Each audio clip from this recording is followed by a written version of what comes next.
ginagawa niyo? Ay, ang laki-laki ng sumisip-sip. Ang laki ng sumisip-sip.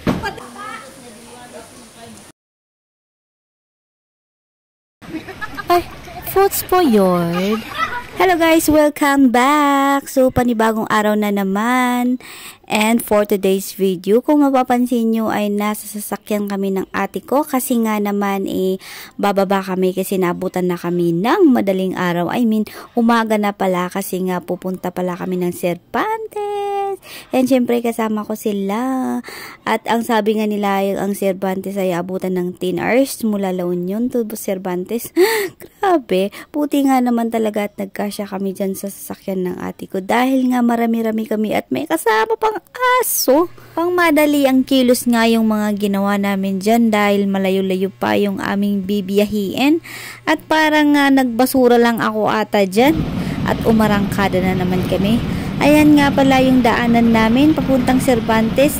Napakaganda naman talaga, kaya naman hindi namin maiwasan na huminto-hinto saglit para lang mag-picture, para lang kumuha ng mga magagandang tanawin. Kung kanina ay nagmadali kaming umalis dahil baka maabutan kami ng gabi sa daanan, ngayon naman yung nakita namin yung tanawin na yan ay parang ayaw na naming umalis dahil tignan mo naman, na-stuck na kami sa daanan at yung camera ko nga ay halos hindi ko na mapigilan. And charan, at least nakarating na rin kami sa dinami-dami ng nilusutan ng aming sinasakyan, mapa city at mga probinsya.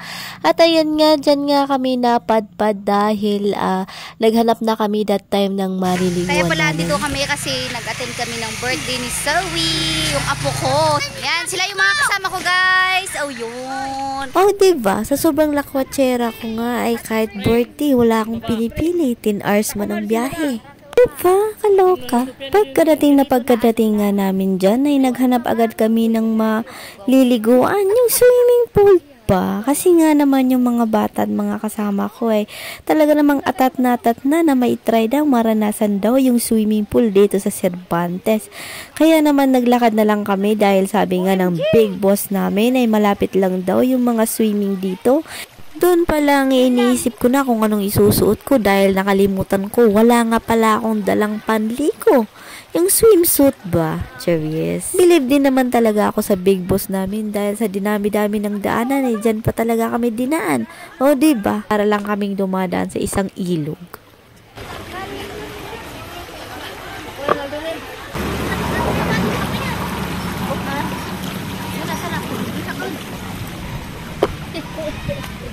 At ayan na nga, nakarating na rin kami sa wakas.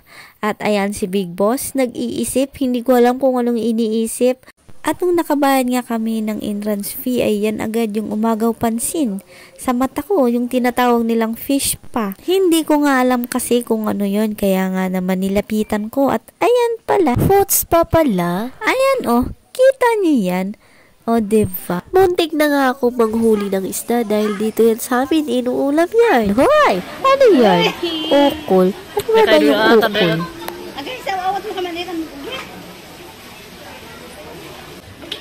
Ang kati.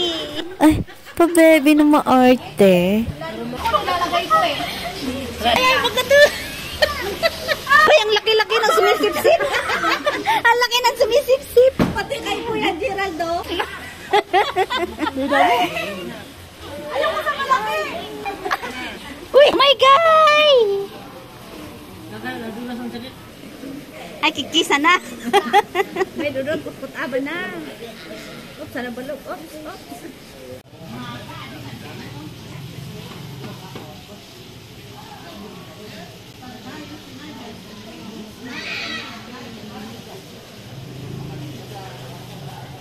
Sakit ada bu.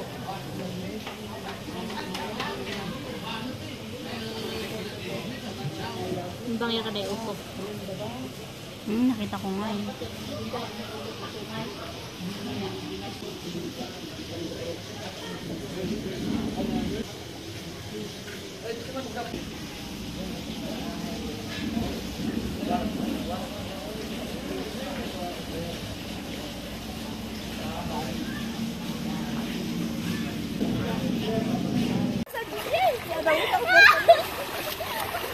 Madel, go na,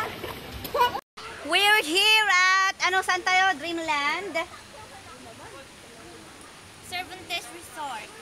Ayan.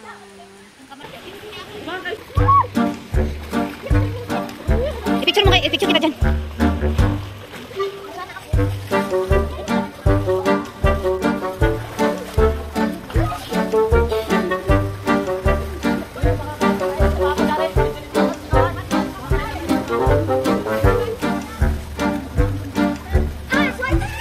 Chupel?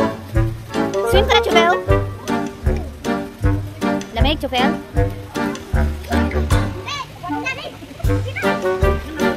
Sino yan?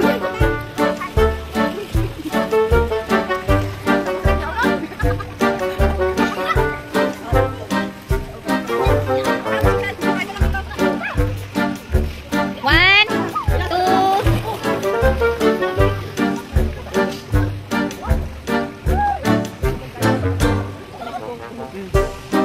Uy, ang ganda-ganda ng picture ko sa inyo, putang ina.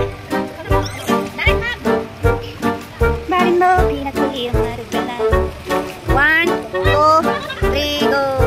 Met! Kayong dalawa.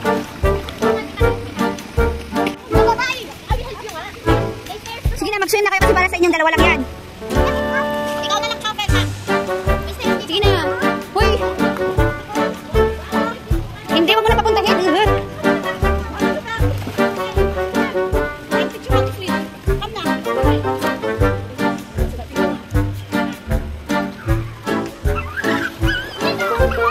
No, kasi may dadaan.